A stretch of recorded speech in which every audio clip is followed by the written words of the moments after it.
Bearcat Blitz, how are we doing, everyone? I'm your host, Russ Heltman. He's my co-host, Neil Meyer, and we are presented by Bet Online right here on the Believe Network. You can catch Bearcat Blitz wherever you get your podcasts, whether that's Apple, Spotify, Google, all those different mediums.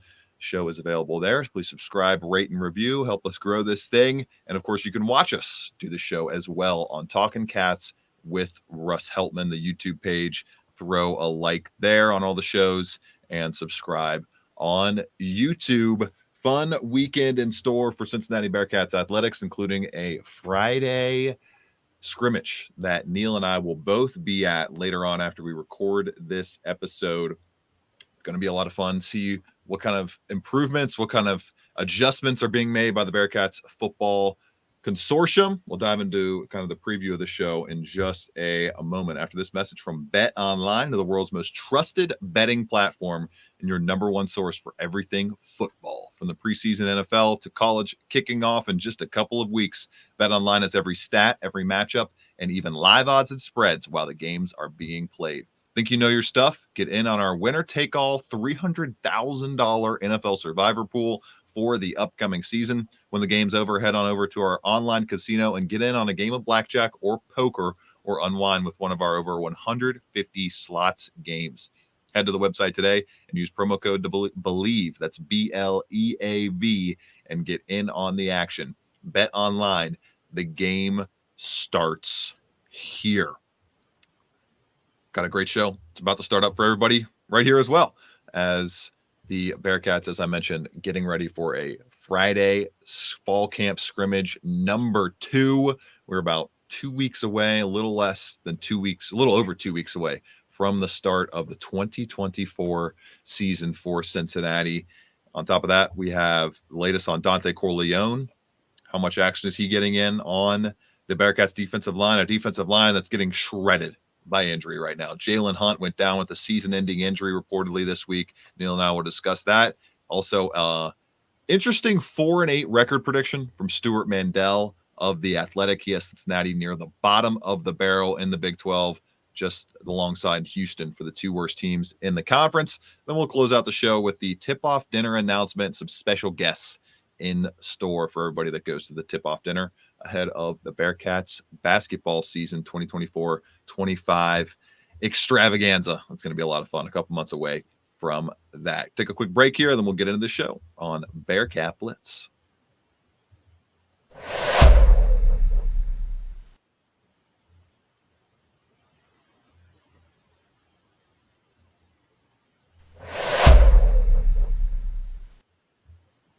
Bringing Neil Meyer now to this week's back half edition of Bearcat Blitz. I'm, of course, your host, Russ Heltman, on Cincinnati Bearcats on SI, and he is Neil Meyer with Rivals FrontOfficeNews.com. They are the Rivals arm of Bearcats coverage moving forward. Very cool to see there.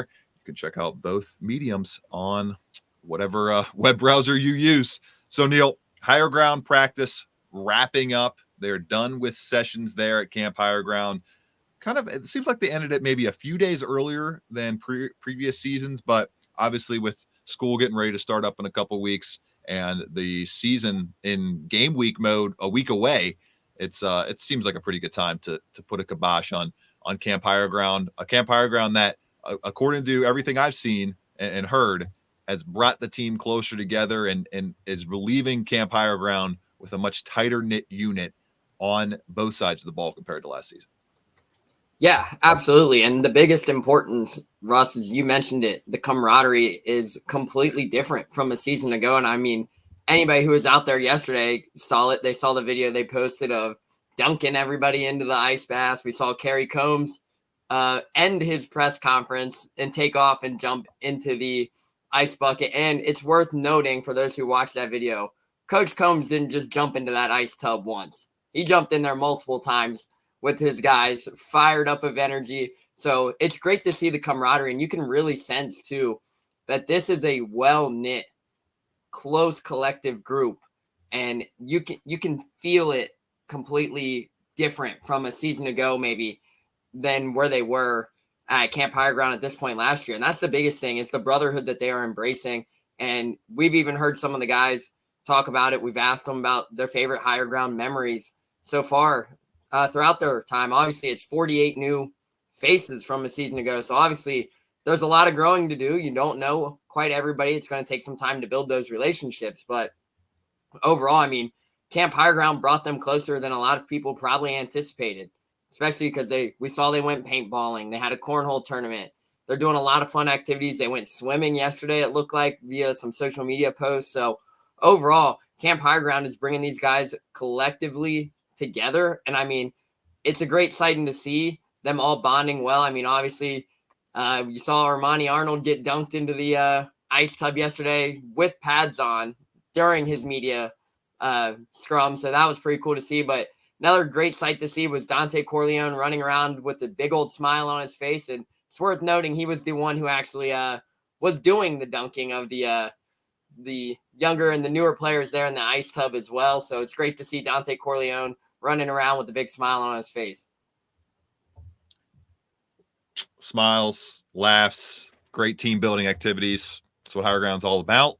And it seems like a positive, very positive experience for the team coming off of the past couple of weeks.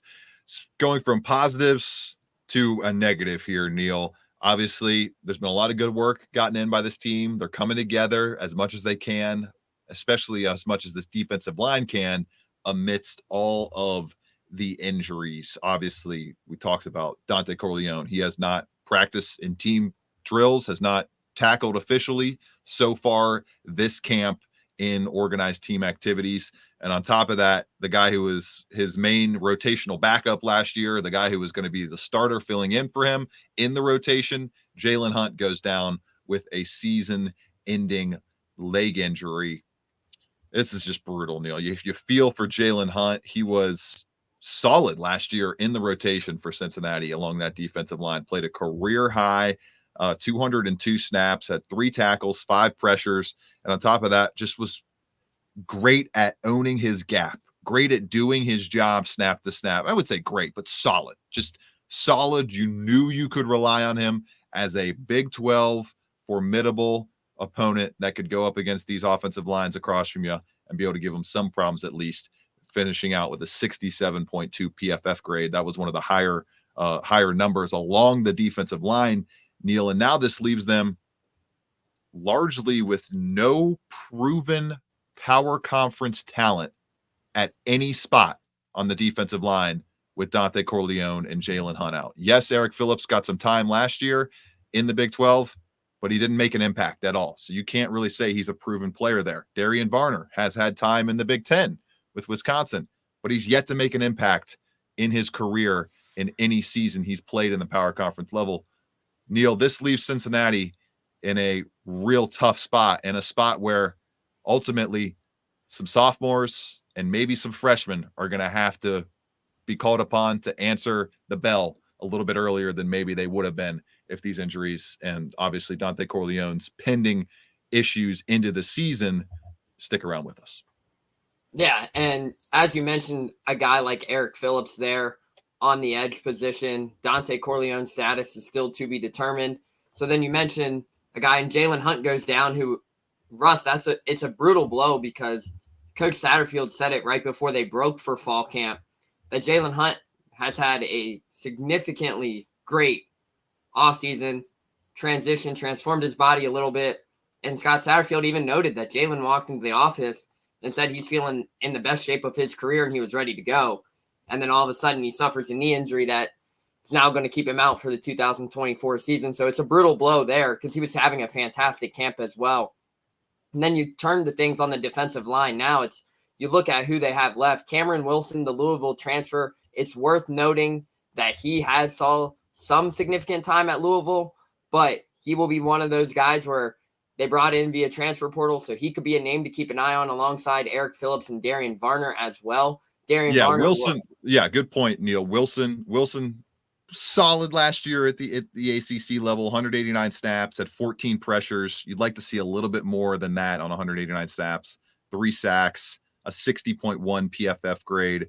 He was decent, and I shortchanged Eric Phillips a little bit. Eric was decent in rotation for this squad last year, had 27 pressures, and did amount to let's see here, a 63.5 PFF grade across 418 snaps. So he's I think Phillips, you can safely say he is a good, solid part of the rotation. And then outside of that, you got Cameron Wilson probably right below him. And then, as you mentioned, Darian Varner. But those guys a little bit less proven than Phillips on the whole, and not a lot of proven names out there at all in the defensive line. But continue. Yeah, and then another name to keep an eye on, and Scott Satterfield has mentioned him quite a few times this offseason, is Marquez Parker, the true freshman. Yeah. He's got great size, great twitch. He's had a great fall camp, and he does not look like a freshman, guys. He really does not. He has had a fantastic fall camp as well. And then you have the other members of the freshman class, Derek Barber, Garrison Butler. There's a couple guys there on the defensive line. Now with the depth being trimmed due to the Jalen Hunt's injury, the status of Dante Corleone still up in the air. That depth is going to be crucial there at the defensive line. So it's going to be interesting to see how these freshmen can really develop from the high school level to the college level here as things get underway. They're going to see more reps throughout practice, throughout camp, and transpiring over the next few weeks. So it's going to be interesting what that defensive line looks like heading into just 2 weeks away from Towson on the 31st. So they don't have much time to really prepare now. Like, camp's ending, it's here. So it's going to be real interesting to see how that defensive line shapes up. But the Jalen Hunt injury is an injury that is going to be a lot bigger than people might have expected. Although he didn't see that much significant time last season, Hunt has had a fantastic fall, a fantastic offseason, and was poised to have a significantly bigger role this upcoming season compared to last season as well. And this was his final season of college football. So you don't know what could happen. Does he go for the medical? That's something that the medical redshirt. So it's still something that they could figure out with him, but it's going to be interesting to see at least as well. Biggest name I'm looking at here, Neil, is a big opportunity for Harris Adams, the transfer defensive tackle. There's a runway for him to get a lot of snaps this fall, especially if Dante Corleone is continuing to take it slow, justifiably. They're in their right to do that, and don't necessarily play him for the first couple of weeks. Harris Adams might be your go-to guy in that first kind of wave of rotations along that defensive line at that nose tackle spot in the 3-3-5 system. Solid last year at Southeast Missouri State. Did only play 196 snaps. What kind of elevated snap count can he take on in 2024? That's my biggest question for him. What kind of just overall stamina does he have to be able to go as a rotational first string type of player for 12 games? But 74.8 PFF grade, had 10 pressures on 196 snaps as an interior defensive lineman. That's pretty good. Didn't have a sack, but did have those 10 pressures, had a couple of QB hits, and had 7 tackles overall, including 6 run stops for Southeast Missouri State at the FCS level last year. So there's some players down the line that I think could fill in well, but ultimately you got to hope that Dante Corleone can get back to spearhead this defensive tackle room, to spearhead this nose tackle position, because it's just you're getting thin on proven players. And the proven guys we've mentioned, Neil, outside of the proven guys in conference we've mentioned in power conference level, Eric Phillips, Cameron Wilson, you're not sticking them on the interior at the nose tackle spot. That's not going to happen just based on their body size and what they've learned to do throughout their football careers. So Harris Adams, you and I saw him make a couple plays in the scrimmage this past weekend. Could see him make a couple plays later on today. I think Harris Adams is a solid candidate to maybe put some glue around the paper mache madness that's going on with the Cincinnati nose tackle defensive line spot. Yeah, absolutely. And another name worth mentioning is redshirt freshman Kamari Burns. That's another name to keep an eye on. Obviously, he has played that position throughout high school. He didn't see time in 2023, but he has had a great fall camp as well. So that could be another name to keep an eye on. But the nose tackle depth, Russ, it's taking a hit. It's taking a hit with Dante Corleone still to be determined. Then you lose Jalen Hunt, but Harris Adams, Kamari Burns, whoever they decide to throw up there at that nose tackle position, they're poised to be in a very tough situation this year. Obviously, Kamari Burns never saw significant playing time in his freshman season. That's why the redshirt came in. And then Harris Adams is coming from the FCS level. So whoever is at that nose tackle position, it's going to be an interesting sight to see come week 1. But that's fall camp, man. It's fall camp. They're getting the reps early. So it's going to be an interesting development heading forward. Harris Adams, name to know for sure moving forward this year along the Bearcats defensive line, especially if Dante Corleone is held out of any type of game action moving forward. We're about 2 weeks away, and he has not had full team activity participation yet. So it's getting closer and closer to that becoming a reality of him at least not suiting up for the Towson game.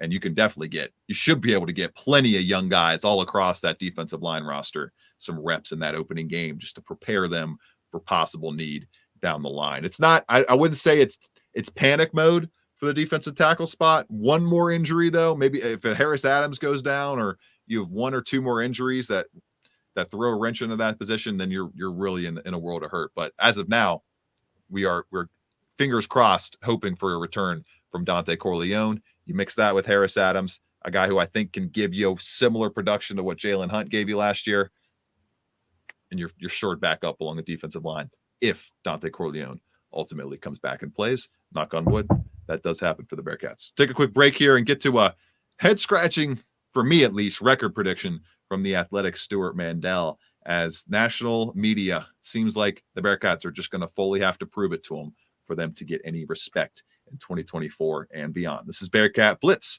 here on the Believe Network, presented by Bet Online.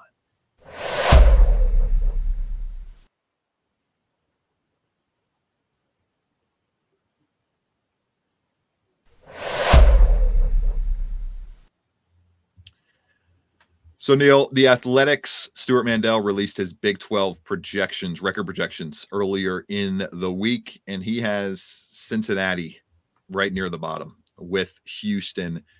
Cincinnati got them going 2-7 in conference and 4-8 overall, only besting Houston's 1-8 record in conference and 3-9 overall record projection from Mandel. I just think 4-8, man, like that would be an unmitigated, even if Dante Corleone doesn't play a snap this season, 4-8 is an unmitigated disaster of a year. I would be shocked if they played that poorly enough to go 4-8. If they had the close game, bad luck continue like they had last year, where they went 1-4 in one score games, you'd assume that evens out to about 500, 2-2, or 3-3, and if they're in some closer games more often this year. But 4-8, man, it just that seems way too low to me, especially when you think about this team in Cincinnati. Given what we just saw in the first AP Top 25 preseason poll, we know that poll is going to change a ton. We know it doesn't mean a whole lot, but it's all we have to go off of right now. And going off of that, they face one ranked team on that list the entire season, and that's number 18, Kansas State. And you look at their strength of schedule overall, Neil, 60th most difficult schedule in the country among every FBS team. That's all 133 teams. They're basically a middle of the pack schedule difficulty. And when you look at in the Big 12, it's the 10th easiest schedule in the Big 12, according to ESPN's FPI. So to me, Neil, 4-8, it's just things would have to go, more injuries would have to hit, things would have to go even more haywire for a result like that to happen. We'll give our projections probably this time next week, ahead of game week against Towson, but that 4-8, so that would be a brutal season, and I don't see that happening. Yeah, no, and I don't see 4-8 happening either. And the reason I say that is, obviously, Scott Satterfield has even said this himself in press conferences. How could you judge a team that has basically 50 new faces? Like, you didn't see those guys a year ago. This team is basically it's a completely different team from a season ago. So there's no tape to judge the Cincinnati team on. You might be able to watch a couple games from last season to see guys like Jordan Young, Xavier Henderson, the returners, but most of these guys, not many people have film on them at this Big 12 level. So it's going to be different, but at 4-8, I don't see it happening, Russ, especially with how the schedule planned out. Because you're looking at how the schedule planned out. You have Towson week 1, you have Pittsburgh year 2, who from everything we are seeing is struggling right now through fall camp. Then you have Miami in week 3, who, let's be honest, Miami lost their best receiver in Gage Larvadan in the transfer portal this offseason. So Miami, it's obviously there's a lot of bad taste in their mouth from last season, but overall, there's a good chance that they could have go 3-0 heading into Houston in week 1, and there's a chance they could start 4-0. So it's going to be interesting to see, but 4-8, I do not see happening, especially based off everything we've seen at fall camp. 4-8, I do not see them happening. The projections are 5.5 wins. There is definitely promise that this team could be bowl eligible by the end of the season. And I misspoke, Neil. I shortchanged them a little bit. They don't have the 10th easiest schedule when you look at ESPN FPI remaining strength of schedule. It's the 7th easiest. 60th nationally is the 7th easiest schedule behind Kansas, Utah, Kansas State, Texas Tech, UCF, and Oklahoma State. There's no real marking reasons out there why you would think this team is going to go one win better compared to last year when so many things had to go wrong for them to go 3-9. We mentioned the 1-4 record, a play here, a play there. The quarterback play was just not up to par. And we think it's going to be much, not, I wouldn't say much better, but on a different level, a full grade level higher than it was in 2023. So yeah, Neil and I will not be projecting any records with a 4 or worse, I don't think, going into this season. That being said, you never know what's going to happen. I thought they'd win 6-7 games for sure last year. They started off that way, and things went down the tube. They can start off very well this season, though, and continue that momentum, and I think that's much more likely than what we saw in 2023. Speaking of seeing some new things, Neil, some new faces inside Fifth Third Arena coming for the tip-off dinner, the basketball tip-off dinner announced this week, the 2nd annual tip-off dinner for Bearcats fans on October 2nd from 6 to 8 p.m. inside of Fifth Third Arena. Pretty cool. They're gonna have Marty Brenham in there as master of ceremonies, and then Wes Miller's old ball coach, Roy Williams, the Naismith Memorial Hall of Fame coach, is the featured speaker for fans, and they'll also get to check out all the players, get to get autographs from them, get to see some cool interactions with Cincinnati's new faces as they get ready for a highly anticipated, the most anticipated season this decade. I think I'm safe to say for Cincinnati Bearcats basketball. It should be a fun evening, Neil. Yeah, no, absolutely. And this is the second tip-off dinner. They did the first one last season. It was a great event. And Russ, it's also worth noting that the tickets are on sale for this event already, and a reserve ticket for $75 and the VIP ticket is $250. The reserve ticket will include a seat, buffet dinner, and a cash bar. The VIP tickets include reserve seating at a preferred table, a parking pass, buffet dinner, access to a VIP bar, and VIP reception with the UC men's basketball coaching staff and players. But it's also the biggest thing worth noting about this event is all proceeds from the exclusive night will directly benefit Cincinnati student athletes through the Cincinnati Reigns Collective. So obviously this is a big night for Cincy Reigns as well. But it's worth noting too, Russ, I know a couple people were surprised, it seemed, to see that Roy Williams would be the featured speaker.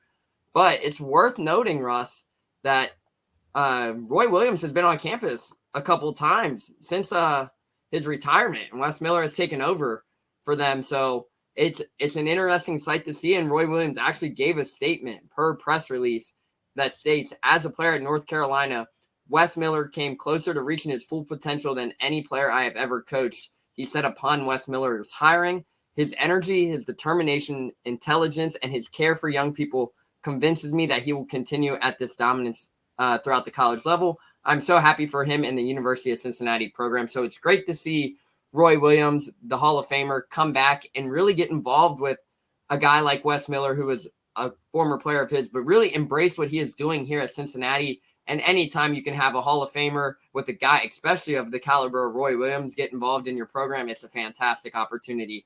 So a really big event come place on October 2nd. So fans, if you haven't bought your tickets, they are on sale now. And I think Russ and I both can both say this, that we highly encourage you guys to go buy these tickets as well for this one-of-a-kind event. Exciting month in store coming up. Exciting stretch of the calendar coming up. This is our time, Neil. This is when we love it. All the game action getting ready to start up and all the storylines to follow from that. From Neil Meyer, I'm Russ Heltman. This has been Bearcat Blitz on the Believe Network, presented by Bet Online. 6, Ritter to the end zone, looking for Pierce. Did he hang on? Yes. Touchdown. Late back as I've been around. Here he goes again. Bust free. Jerome Ford down the sideline.